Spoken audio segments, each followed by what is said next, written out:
like button and subscribe to the channel. And most importantly, put your hoodie up. Stay with my hoodie up. OnHoodie. I'm locking the game down. OnHoodie. I stay with my hoodie. What's good, everybody? What's good? Welcome to the first full Face Down review. We talking that BMF real quick. Yeah, man. Episode started out insane. You know what I'm saying? Like, we got straight to it. It was wild. You know, I mean, old girl didn't fold. Shout out to Cash Doll for doing her thing. You know what I'm saying? Going in there, letting them know, like, the company got you. Wink, wink. Just keep your mouth closed. I know you got a lot of pressure on you, but just keep your mouth closed. And I believe she gonna do that. I don't think she gonna fold or turn on the Flannerys. That's just my opinion. Like, well, I don't see the reason in it. They gave you a job. They looked out for you, and nobody else wouldn't. The police get two shits. They just trying to get whoever they trying to get. So don't fall for that shit. But otherwise than that, yeah. So then once you get past that part, you know what I'm saying? You get past that part, then it's Lamar back in the city. Oh, y'all don't even get me started. Don't even get me started with Lamar back in the city, man. Lamar been flipping shit. And niggas had to run to Atlanta in the last episode because how Lamar was turned up. Made somebody eat shit. Disgusting. You know, it's one thing when you really have a hatred for somebody when you make them eat shit. But his homie did tell him in episode 4, you got to burp the bag. He told him, he like, yo, bro, don't forget to burp the bag. So this episode starts out with them in the car. And they youth. They all harmonizing a great old school, I can't say gospel, I would just say old school melody. And as they doing that, you know what I'm saying, everything's cool. Then it transitioned to them older with the same song on the radio and them listening to it. And then we get to Detective Brian interrogating the white lady until Cash Doll walks into the building and let it be known, hey, shut your damn mouth. I got you. The company got you. You ain't got to be nervous. You know what I'm saying? You got to sit down a little bit. You got to do a little time. Just a little. But we got you. And when you get out, you're going to have what you need. So don't even worry. But you might have to do a little time. So she not looking forward to that, but it's better than what they was talking about.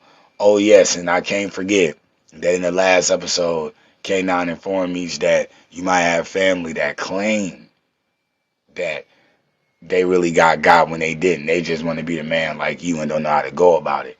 So when Meech and them on their way driving to Atlanta, yeah, let's make a piss dive to Toledo, Ohio, Father. I don't know if it was in Toledo, Ohio. I'm just guessing that part because it's so close. So make a stop in Ohio, catch the nigga at a store, beat the shit out of him. You know what I'm saying? And took his whip. Motherfucker, it's a whole drought out here and you think you about to be clean off me, nigga, when I gave you the game, you bitch ass nigga. So yeah, that's how that went. And it was like, what a compelling intro, man. Like, we got a couple, you know what I'm saying, questions that we might have had from the last episode answered. If y'all keep up with this shit, that was early. Like, that's how you do a show 50. That's how you do the show 50. A lot of people had those questions, and he just started like, let me get them out the way real quick. So then, ladies and gentlemen, after that, Mrs. Flannery, she talking to Charles. They about to get into an argument, but it's subsidized as everybody, you know what I'm saying? It's all about church, man. It's about God. Ain't no need, you know what I'm saying, for your personal feelings when y'all all got an objective, and that's, you know what I'm saying, to keep God in the household. But it's going to show that, you know what I'm saying, that shit outweighs, man. They problems, they just can't. It's like every relationship, man. It's just that these two, it is different, y'all. It's super different. So, next thing you know, she looks in, you know what I'm saying, making sure ain't no nudie mags, no disrespect, because she really, like, in my opinion, she want to show like, yo, I want to be able to trust you again. Like, I want to feel like I'm that person. So shout out to Mrs. Flannery. You know what I'm saying? Women empowerment. Then we get straight to, you know what I'm saying? T and Meech in the car. Meech end up finding a book on education, throw it out the window because he letting T know like that shit dead, bro. Like, me and you done been through and done way too much for you to be sitting here and focusing your time on schooling. Now, to me, ain't nothing wrong with wanting to be educated. You know what I'm saying? But in this scenario with Meech and Terry, like, you got to keep your head in the game or you'll lose your head. You know what I'm saying? And that's what he's trying to let his brother know. Like, he all in. And for you to be a part of this BMF, you got to be all in with me. And then we transition to a scene where Lamar Ho checks this nigga just buying something to eat. He letting them know, like, Meech and Terry don't run these streets no more. So with that being said, give me all your money, run that chain, and everything else.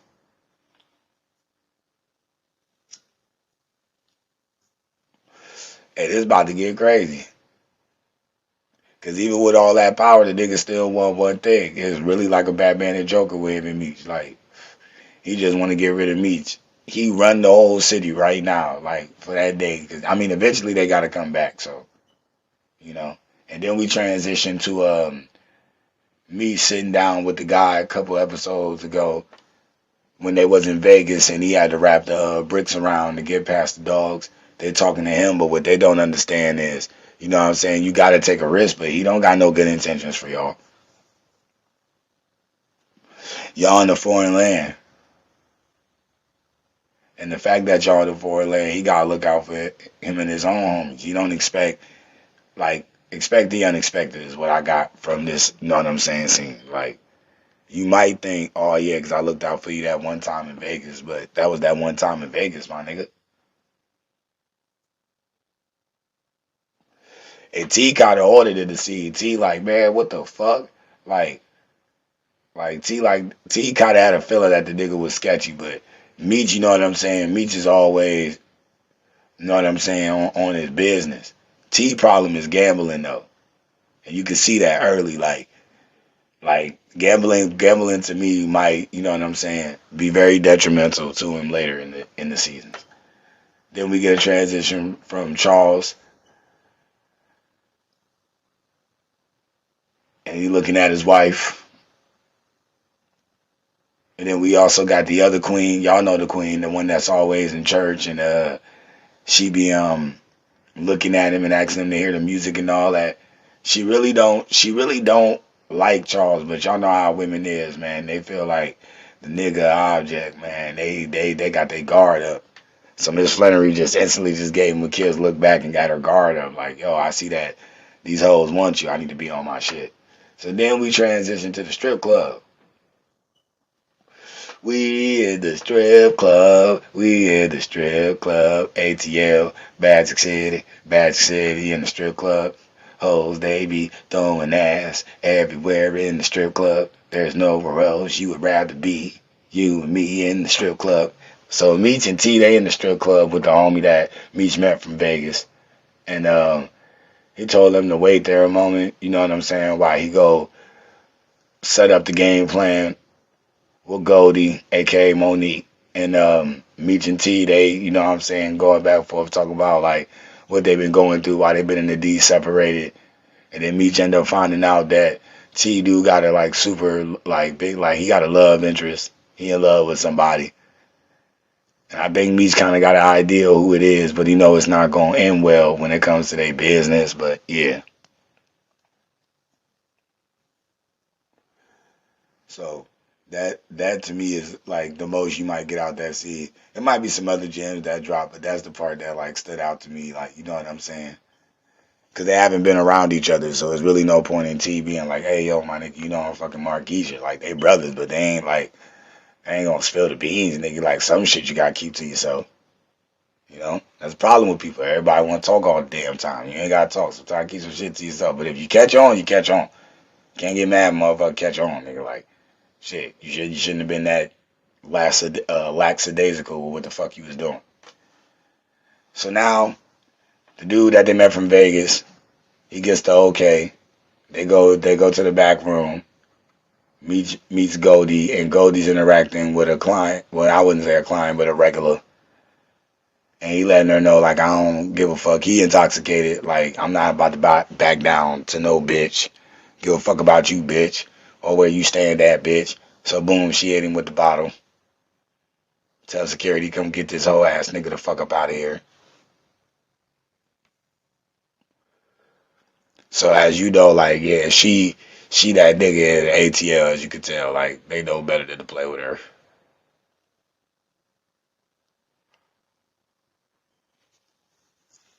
So Meech does what he does. He tried to do the flattery, but she ain't falling for the bait. But she want to know like what he need. And Meech is over there, you know what I'm saying, handling business. Everything is all good. But then Terry, who has a weakness for gambling, sees gambling and has to do it. And here's where shit gets stupid. Ladies and gentlemen, here's where the shit gets stupid.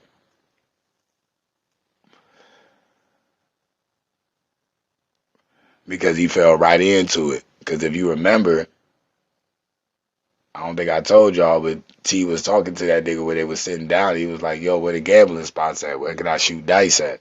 So dude already knew that the nigga had a gambling problem.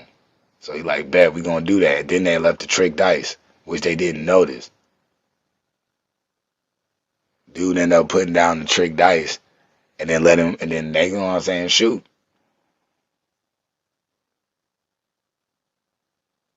And they already know he gonna lose. The game's so dirty.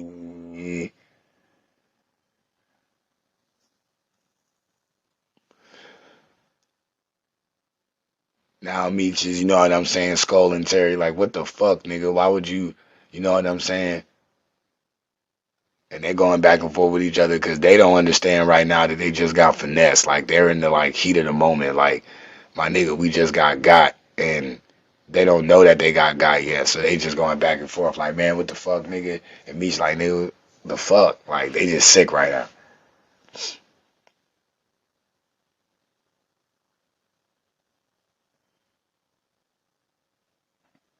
Yeah, Goldie and them, they lined them niggas up, y'all. They lined them up.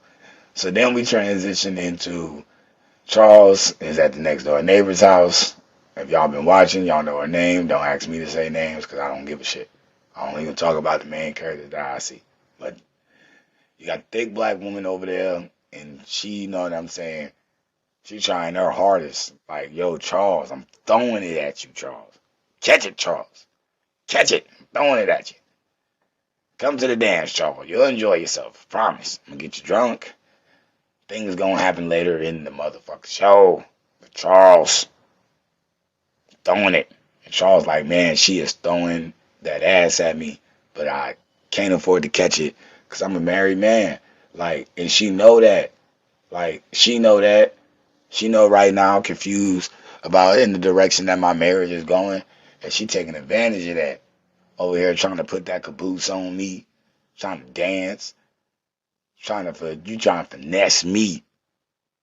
Knowing that my feelings is out of whack right now. Knowing my emotions everywhere. You throwing that ass like you just don't care. Then we transition to Detective Brian and his son. And his son walking home with no shoes. Well, walking to the precinct with no shoes. My bad, y'all.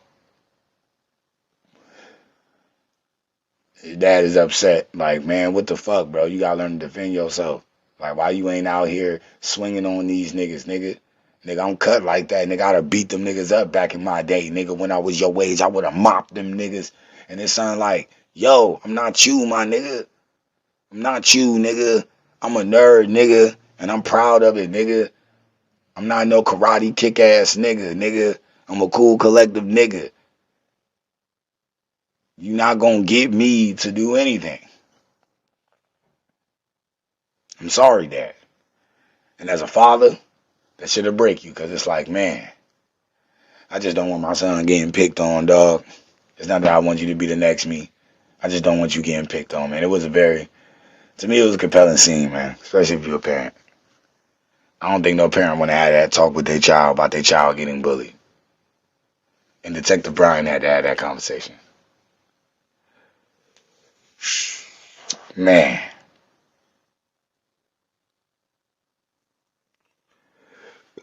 That shit deep, yo. That shit is deep. That shit is insane. Mm-mm-mm. Mm-mm-mm.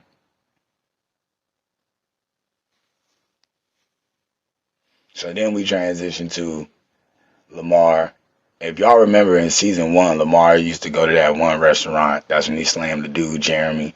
Jeremy comes up, brings him his food. The one nigga that like fucking with dead niggas, he over there talking shit to him. But Jeremy like, nigga, you don't get no free meal. You didn't pay. Lamar don't gotta pay. He done whooped my ass before. What the fuck? So Jeremy runs to the back. Lamar's best friend is all congratulating him like, yeah, nigga, you got everything you wanted.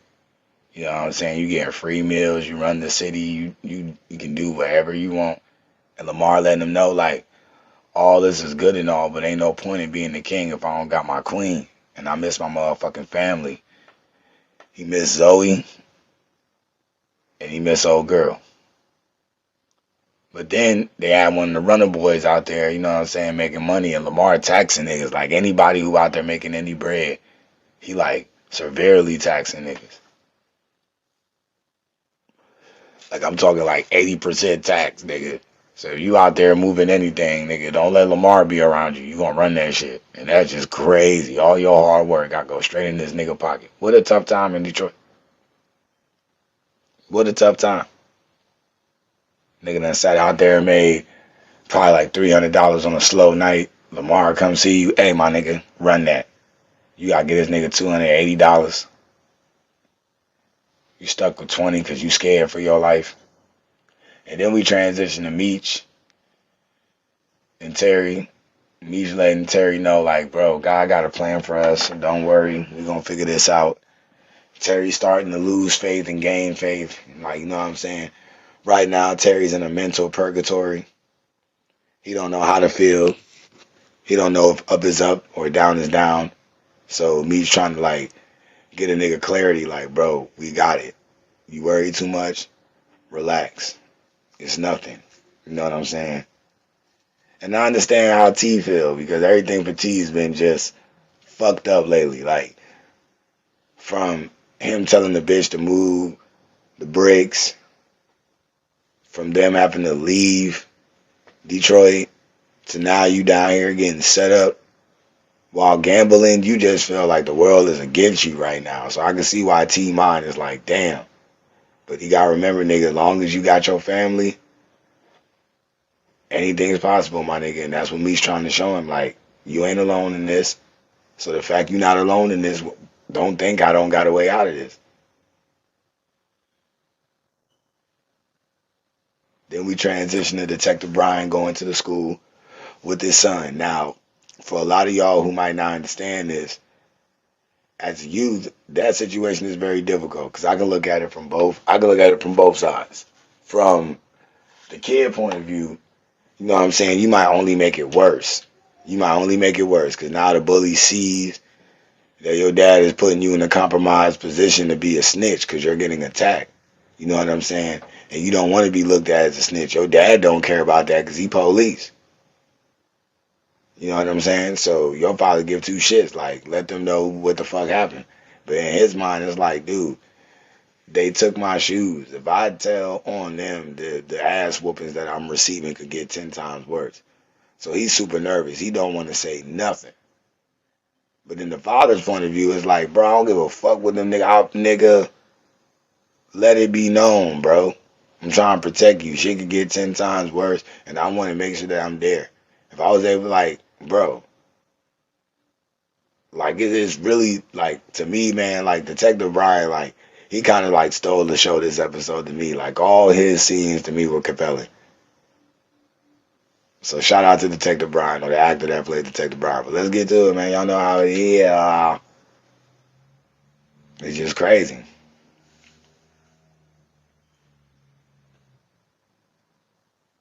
So, ladies and gentlemen, now, like I told y'all in the scene, the bully just sitting there watching him. He's just like, yo, what the fuck? Like, I wish you would say something. I will beat your ass after you leave your dad. And the principal is like, look, if he not reporting it and we don't see it, we can't say shit. So he just sitting there smiling like, yeah, my nigga, I'm gonna do whatever I want to do, nigga. When I see your son, it is what it is. So now Detective Brian like just tell him like, go back to school. You ain't gotta snitch. Don't worry about it. I got something for they little asses. Niggas should never let me see what they look like. Then we transition back to Atlanta. Yeah, these niggas turned up. Y'all know how them BET college shows be. It's kind of a scene like that. Turns up at the all-black college, man. Marching band outside. Women throwing that ass. Beautiful place. Beautiful place. Very, very beautiful place. You know what I'm saying? This is the time where Meech and T meet up with a long time member of the, well, not say member of the BMF, but a member of the show, Flamel. If y'all remember Flamel, that was J-Mo right hand when they was in Detroit, 12th Street. But then if y'all know, J-Mo got killed and he almost got beat out of the inch of his life to the point where he peed on himself. And Lamar told him that he had to leave. You know what I'm saying? Lamar said, yo, you got to leave. So he went down to Atlanta and made a name for himself. Changed move, changed how he looked, stacked his bread, did his thing. So now I'm meeting them trying to figure out like, yo, I know just because we go way back and nigga, like you from the D, we from the D, my nigga. I know you gonna show us love on shit, but like he letting them know it's a drought. It's a drought on the whole eastern side of America, my nigga. Like you gonna have to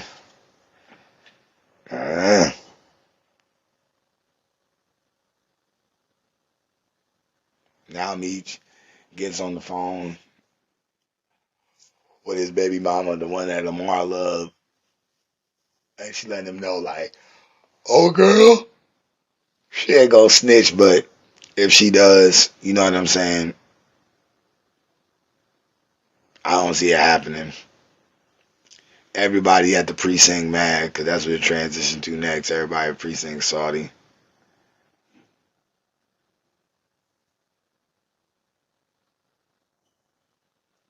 She ain't say a word. She didn't say a word.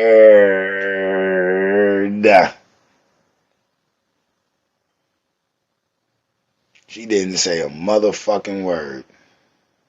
Gangster. Shout out to her. Precinct motherfucking salty. Head bitch salty. Everybody salty. They don't know what to do. All they know is that they looking for K9. Because if y'all remember in the first episode of season 2, K9 shot that nigga outside of the motherfucking basketball game. So now since Meech and Terry ain't there, I guess they about to transition their focus to K9. But the precinct is sick. Yoke on the face. Salty. The kid that do the Simpsons laugh. The ha ha right there. Then we transition to Detective Brian walking with his new partner. She prying, because she really want to help him, but she prying, like trying to figure out what's going on with him. But she really know what's going on with him because she was watching through the window his interaction with his son. And it's a real touchy subject, but I feel towards the end he understood that she was only saying what she was saying to look out. She wasn't trying to be rude. And it actually gave him, you know what I'm saying, the idea to do what he does later in the episode. But it's just crazy to me that, you know what I'm saying, like, damn. Sometimes you don't need to pry. Sometimes you need to shut the fuck up. I ain't business. I get it. You my partner. You want to look out for me. But, man, I got it. Especially when it's something as close as my child.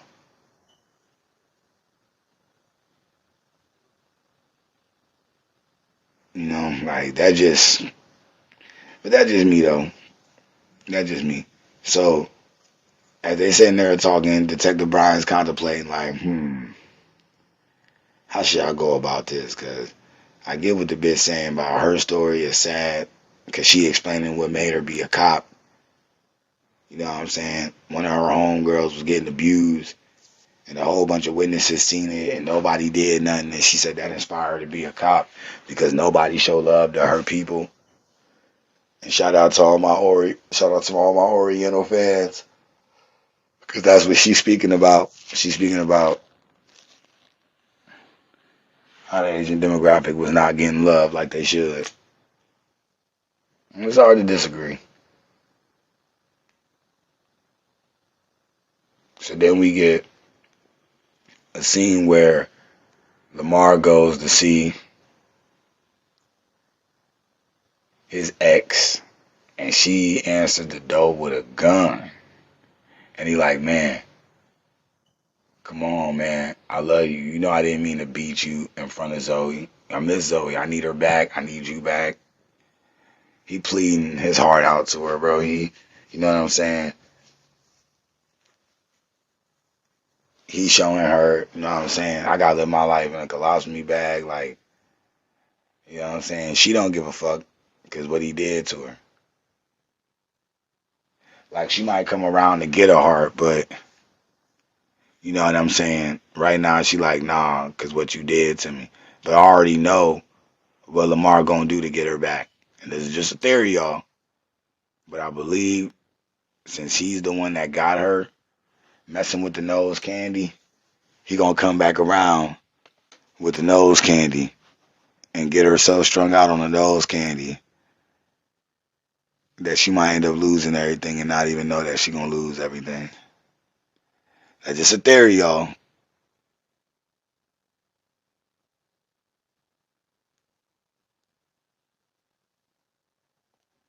So next we transition to B Mickey in the crib, or B Snitchy, what I would rather call him, snitch ass nigga. But anyway, you know what I'm saying, Detective Bryant, he knocks on the door. B Snitchy over here thinking like, yo, you know what I'm saying, dude, meet your Terry out of town, I ain't got no information for you. Detective Bryant like, I don't need you for that, nigga. I need you to put in some work for me. That nigga Ted Bryant getting into his OG bag. Like, nigga, go put in some work for me.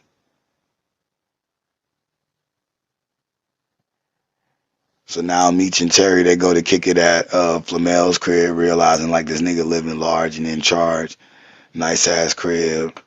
He doing his thing, you know what I'm saying? He left Detroit and lived his best life. And the reason why they over there is because it's a guy that they heard called Pint, but can't nobody find him. But right now, Pint is that nigga because he know how to turn one into two. So the fact that he can do that, he's that nigga in the drought. Like, everybody want to find him. Everybody want him to work, you know what I'm saying, for them just because his capabilities. Or a nigga might be stingy and take him out just so everybody could suffer in the drought equally. You never know how a nigga thinks. So that's just that. But that's where we at right now. Like, Meech and Terry trying to figure out, like, bro, can you front us because you living good? You know what I'm saying? If the shoe is on the other foot, we would do that for you. And Flamel gonna let him know, like, my niggas, y'all my niggas, but I can't front y'all shit. If y'all only got 1,000 to y'all name, y'all got to figure out what y'all doing.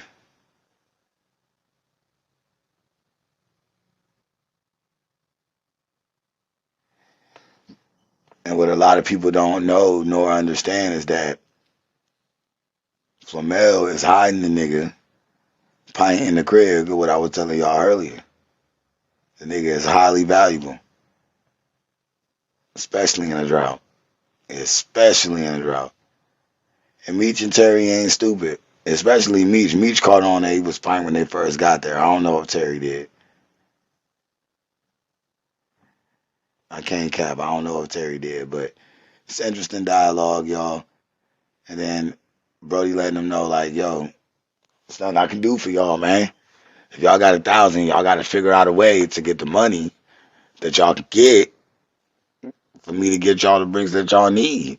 Ain't nothing in life free, my nigga. And they got to respect that.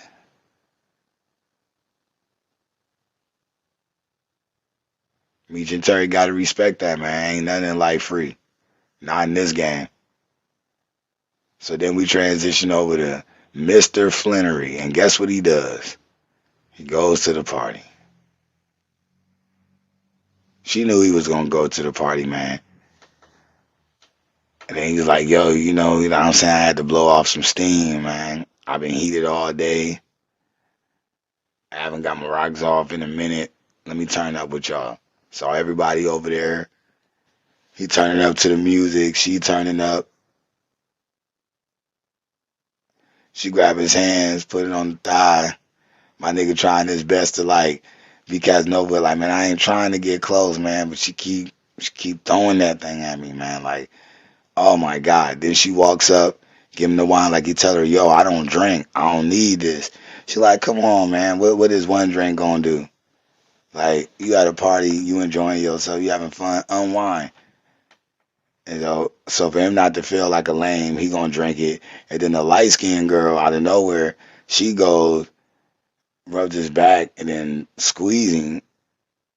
So now he already know what time it is. Like these women over here just to get body bagged for real. Like they want niggas to shoot their clubs up. You know what I'm saying? So then we transition over to Mrs. Flannery meeting up with the lady at church. Remember the lady I've been telling y'all at church? Since I started this, she the one that Miss Flannery think been really sleeping around with Mr. Flannery, aka Charles Flannery. But they ain't got nothing going on. She really genuinely just want the nigga to check out her music and like her stuff. She don't want to sleep with Charles, but you know what I'm saying? Miss Flannery not hearing none of that. She like, yo, I need to know. So she asked her the question. And she let her know, like, I see how you be staring at him. I see how you be looking at him. And she like, look, bro, I'm going to keep it a beam with you. My life is hard. It's a lot of ratchet things I might have done in my past. But sleeping with your husband ain't one of the ratchet things that I've done in my past. And Miss Flannery looking at it like, you know what? Just because you crying and you adamant and I could see that this really broke you that I even asked you that, I'm going to let it slide with you because it ain't you, though. It ain't you. I ain't gonna crush your world. It ain't you. So then we transition over to Goldie leaving her motherfucking strip club, and her security like, you know what? I'll wait for you to leave. You know what I'm saying? I will wait. Goldie like, man, you know I'm good. Shout out to Monique, great actor. She like, you know I'm good, man. Relax. Take your ass home. I got the PP shooter in the purse. A nigga know better. Don't play with me. All right. As she get ready to start her car, boom. My nigga Meese turn on the lights. No, I think Terry turned on the lights. And then Meese goes to the window. I wouldn't advise you to do that. And then Terry's on the other side like, so what's going on, bitch? We know them dice. We know them with some trick dice. And we want our motherfucking money back right now. And you gonna get us our money back.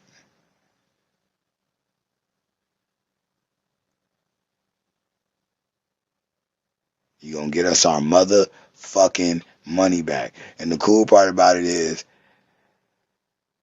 y'all should already figure out how they gonna get the money back mostly. Same dice that you used to get me gonna be the same dice that's gonna give me this win, bitch. So you gonna take us to this motherfucking gambling spot. We gonna go and get this motherfucking bread. You gonna play it motherfucking cool and shut your motherfucking mouth. So then we transition to Charles talking to the black lady that done got him drunk with her fine ass. Oh my gosh, she's so fine. But yeah, like she got him drunk. He says he don't know what to do. He trying to go home. She standing in front of the door like, you ain't got to go home so soon. Then what does she do? Energy high. She pulls her face in, grabs him, kisses him. As niggas, we ain't turning down no bitch giving us the offer because we need y'all consent. We need it. She pulls on the belt. Boom. Charles start hitting it. Charles waxing it on the motherfucking wall. Charles is drilling this bitch. And as he's doing this, all motherfucker could think is, what have I done? Because now he has to go home to Mrs. Flannery and act like ain't shit happened. Because he just bust this bitch down. He wasn't really trying to. But, hey, man. She lined him up. Got him the wine. Lined him up. Clean. So now we transition to the Meech, Terry, and Goldie. They all in the gambling spot with the nigga Big Mike. Big Mike like, Goldie, you vouch for these niggas? She like, hell yeah, nigga. Meech to give this nigga a fake name. And Terry just sitting there side betting. So as the game about to commence, all the money in the pot, boom. Now it's on Meech. Boom, Meech hit. Everybody else, they failing. T, boom, T hit. T and Meech, they side betting with each other. Big Mike catching on because he like, man, something don't seem right.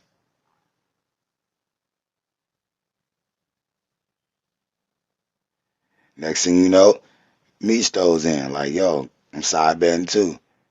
Big Mike watching everybody's eyes. He looking at Goldie. He looking at old boy. He looking at T. Boom, he grabbed T arm. He like, bro, what the fuck? He said, y'all niggas working together and y'all setting me up. So now here's what it's gonna be. Big Mike like, since y'all think a nigga stupid, new dice. And T, you gonna roll them. And if you don't hit with these new dice, I'm gonna kill both of you motherfuckers.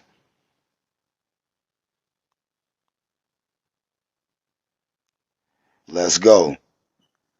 So now T, the life of Meech and Terry, is in T's hands. Cause Big Mike like, I will kill you motherfuckers today if you do not hit. And neither of them is strapped. So their life is really in his hands. Let's go. It's time for T to roll. Let's go, T. Southwest shit. Boom. And he hit. Run all that money. And now Goldie gonna say, I don't fuck with you. Mike, you just lost all that money, G. All that money is gone, Mike. Damn. And you lost Goldie for like this, for discrediting her. Sick. Everybody gotta get the fuck out. He pissed. Big Mike saw it. He breaking shit in this shit. He pissed. He said, pay these niggas and get these niggas the fuck out of my shit. Now we transition to Charles thinking about what have I done. But he ain't mad about it though. He over here smiling, laughing about it. I'll give anybody who feel like don't try to switch the narrative like Charles feels sorry. Nah, I ain't gonna lie to y'all. Charles over there smiling at the sink, washing his hands like, yeah, nigga, I just waxed that ass. Then he like, oh shit, do I smell like that bitch? My wife just got home. And now Miss Flannery gonna go and talk to Charles because she feel guilty after talking to an old girl. So with her feeling guilty and knowing that she wrong and not knowing what Charles have done, y'all know what that's gonna lead to. About to have some makeup sex later. I am on, yeah. And I'm gonna fuck with your body, baby, like we making porn. Ooh yeah, let me bust you down the way that I do. Hey, what Charles told that bitch? Cause tonight, Flannery, you know I'm about to cheat on you. Charles Flannery was about that shit. He like, yo, it don't even matter. It don't even matter. Lucille like, I don't even care, Charles. Lucille like, I don't even care, Charles. So now we transition to my nigga Meech and T. They got the bread like promised. You know what I'm saying? Flamel like, here y'all go. And here's where the disappointment comes in. He like, what the fuck is this? We not riding back to Detroit with just this. Is you crazy? We are not riding back to the D with just that. That's not enough. And now Meech is about to expose the homie over there for being pint.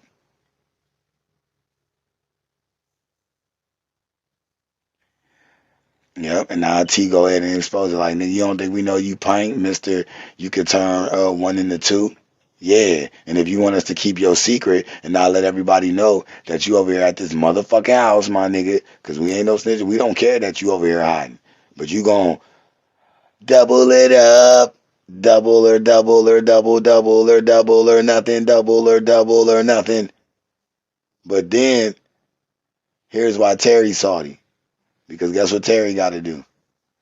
He gonna have to give up the car. Because that's going to be the added on money to the money they already got for him to double it. Which is a deal. Because in the drought right now, they're going to make a killing when they go back to the D. So it's technically a deal. Me's thinking ahead. Terry thinking about the right now. Me's thinking ahead. That's why like, give me the keys, bro. Give me the keys. I know you mad. I know you don't want to like get rid of your car, sell your car. But nigga, I will buy you a new car, my nigga. I'm not tripping on that. Give me the motherfucking keys.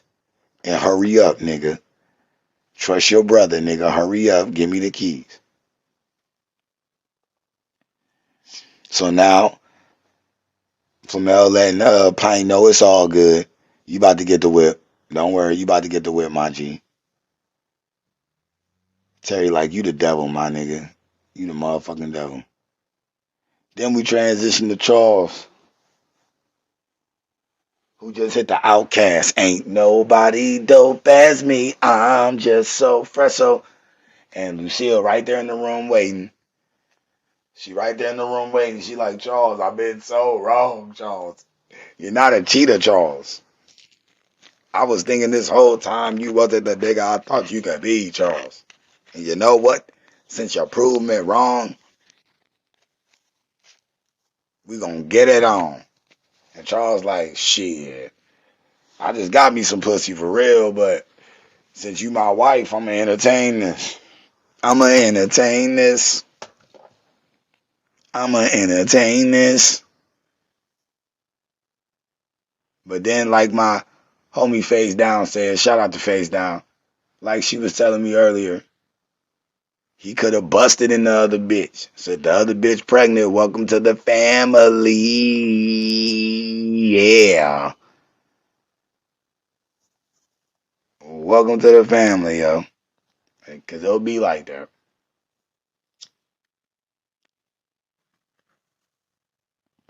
But y'all like, yo, I just got done.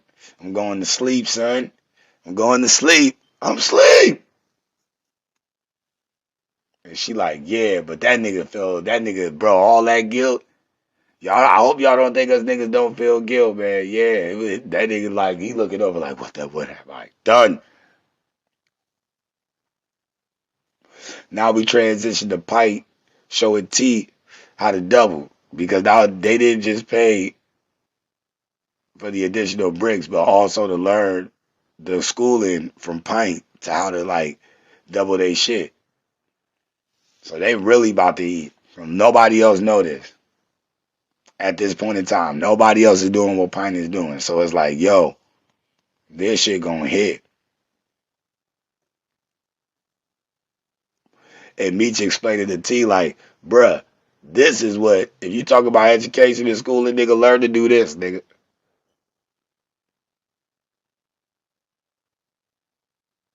Learn to do this. So Pint like, yeah, my nigga, like, I talk to it. Like how y'all talk to y'all bitches, nigga, I talk while I'm cooking, nigga, while I'm whipping this bitch and putting her in shape. Like, yeah, you like that bitch? He literally be, know what I'm saying, speaking to the shit. Now T out there. So then we transition to B Mickey finding the nigga that was punking Detective Brian's son. And the nigga like, yeah, so what is it to you, B Mickey? And he said, bro, leave that nigga alone. He said, fuck you, nigga. You ain't gonna do shit to me. Boom. And then B Mickey punched that nigga right in the throat and start beating that nigga. Then the other his friends just looking. Cause B Mickey do got the gun on him, but he don't need it. He just beating the shit out of the nigga. Whooped his ass on the side of the house.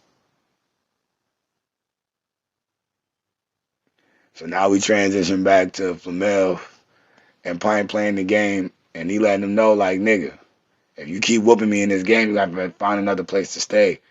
And now Terry contemplating, like, yo, I'm fully BMF. Well, me saying that, and then Terry like, nigga, I never left. He said, man, your head was in and out of it. He like, nah, nigga, I'm all the way in. Boom to the tutor, nigga.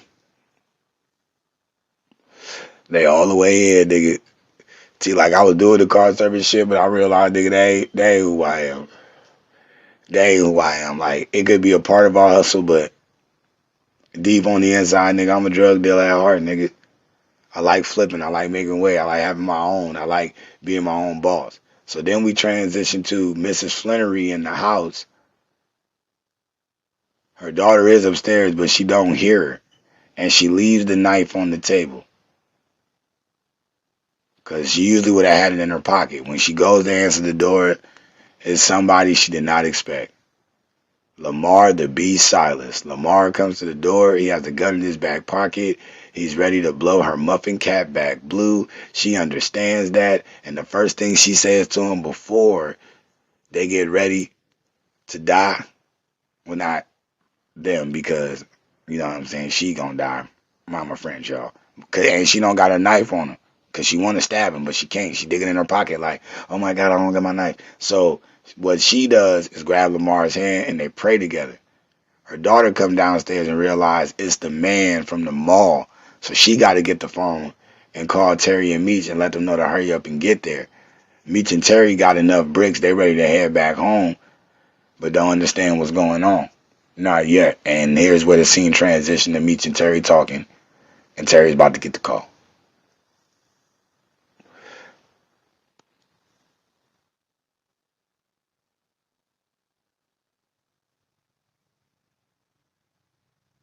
And the unthinkable. Terry like, what? Are you crazy? Oh, Meech, get in the car. We got to go. We got to head back home. But thank goodness for the Lord in his prayer. Meech's mom grabs his hand, holds it tight, and prays to Lamar. And with the words in this prayer, you could tell that it shook Lamar's soul. Like the beast in him was shaking. It was like, man, like, I came here with straight vengeance. I was ready to do the most dirtiest deed because I know that this would bring them out of hiding and have them look for me. And it's not that I'm not capable of blowing your motherfucking wig back blue. It's those strong words and the strength of the Lord repel me from doing any sin that I was even thinking about doing. So when a person don't believe in God, I love how this scene show you like the faith, what the faith in God can do in a situation. Cause he's really shooken up. Y'all need to go check this new episode out. He's really shooken up by this. He even backs away and just leaves. She slams the door, locking him, and just shooken. She's shooken by it. She is like, oh my gosh. Thank God. Thank God. The power in her prayer, y'all. Shout out to Lucille, man. Whoever is the actor of Lucille Flannery, amazing. But with that being said, that is my recap of episode 5, BMF shit. Y'all know what the fuck it is. Moment of truth. And love, peace, and chicken grease, y'all. And don't forget, follow me on Spotify and Instagram at OnHoodie_network_LLC. That's where I be. We out. Hoodie gang, hoodie gang, hoodie gang. It's your boy, man, the hoodie, man. You know what the fuck it is. Thank all y'all for the support, man. Let's run it up. On Hoodie, we in this bitch.